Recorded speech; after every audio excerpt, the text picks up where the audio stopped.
नमस्कार साथियों, स्वागत है आप सभी का। तो आज की क्लास में हिंदी व्याकरण के टॉप ट्रेंडिंग क्वेश्चंस के बारे में पढ़ेंगे जो परीक्षाओं में पूछे जा रहे हैं। तो काफी महत्वपूर्ण होने वाली है क्लास, तो आप सभी वीडियो को एंड तक जरूर देखिएगा।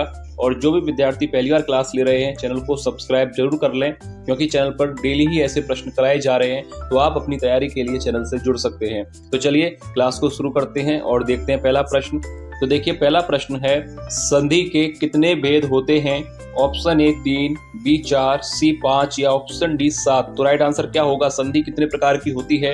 तो ऑप्शन पहला ही सही हो जाएगा, 3 प्रकार की। ठीक है, याद रखिएगा कौन कौन सी होती है। स्वर संधि, व्यंजन संधि और विसर्ग संधि। याद रखिएगा संधि के 3 प्रकार होते हैं, स्वर संधि, व्यंजन संधि और विसर्ग संधि। तो ऑप्शन ए राइट आंसर हो जाएगा। अगला प्रश्न है, स्वर संधि के कितने भेद होते हैं? ऑप्शन ए 3, बी 4, सी 5 या ऑप्शन डी 7। तो राइट आंसर क्या होगा? स्वर संधि के कितने भेद होते हैं? अभी आपने पढ़ा था कि संधि कितने प्रकार की होती है, 3, स्वर, व्यंजन और विसर्ग। अब यहाँ पर आपसे पूछा गया है कि स्वर संधि कितने प्रकार की होती है। तो याद रखिएगा ऑप्शन सी ही यहाँ पर राइट होगा। स्वर संधि होती है 5 प्रकार की। और कौन कौन से होते हैं याद रखिएगा? दीर्घ संधि, वृद्धि संधि, गुण संधि, यड़ संधि और अयादि संधि। तो स्वर संधि होती है 5 प्रकार की। अगला प्रश्न है, कौन स्वर संधि का उदाहरण है? Option A Vagish, B Digambar, C Ratnakar या ऑप्शन डी दुष्कर्म। तो राइट आंसर क्या होगा? स्वर संधि का उदाहरण आपसे पूछा गया है। तो देखिए, वागीश का अगर संधि किया जाएगा तो क्या होगा? वाक धन ईस। ठीक है, तो ये जो उदाहरण है वो किसका है? ये उदाहरण है आपका व्यंजन संधि का। ठीक है, दिगंबर की बात की जाए तो दिगंबर का संधि होगा दिक धन अंबर। तो ये भी जो उदाहरण है वो किसका है? यह उदाहरण है, यह भी उदाहरण व्यंजन संधि का है। रत्नाकर की बात की जाए तो होगा रत्न धन आकर। ठीक है, तो रत्न धन आकर ये उदाहरण किसका है? रत्न धन आकर ये उदाहरण है आपका स्वर संधि का। तो ऑप्शन सी राइट आंसर हो जाएगा। तो रत्न धन आकर यानी रत्नाकर यह उदाहरण हो जाएगा स्वर संधि। और स्वर संधि में भी किसका उदाहरण होगा? ये भी याद रखिएगा, दीर्घ संधि का। और अगर दुष्कर्म का संधि विकसित किया जाए तो क्या होगा? द प्लस कर्म। और ये उदाहरण किसका होगा? ये उदाहरण हो जाएगा विसर्ग संधि का। तो आपको चारों ही क्लियर है। तो स्वर संधि का पूछा गया था, तो राइट आंसर हो जाएगा ऑप्शन सी। अगला प्रश्न है, तेजोमय का सही संधि विच्छेद क्या है? ऑप्शंस दिए गए हैं, तो राइट आंसर क्या होगा? देखिए, सरल प्रश्न है, ऑप्शन सी ही राइट आंसर हो जाएगा। याद रखिएगा, तेज धन मय यानी तेजोमय। और किसका उदाहरण है? यह उदाहरण है विसर्ग संधि का। ठीक है, याद रखिएगा। अगला प्रश्न है, निम्नलिखित में से द्वंद्व समास किस शब्द में है?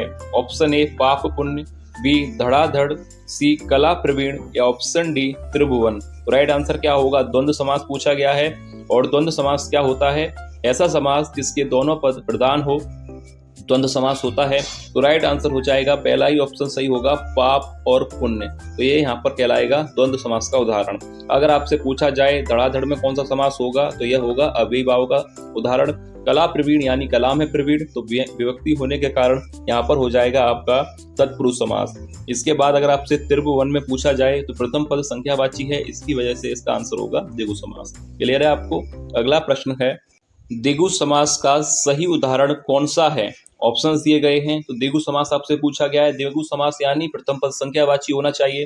देखिए, प्रथम पद किसका संख्यावाची है? ऑप्शन डी, तो त्रिभुवन यहाँ पर राइट आंसर हो जाएगा। सरल प्रश्न है।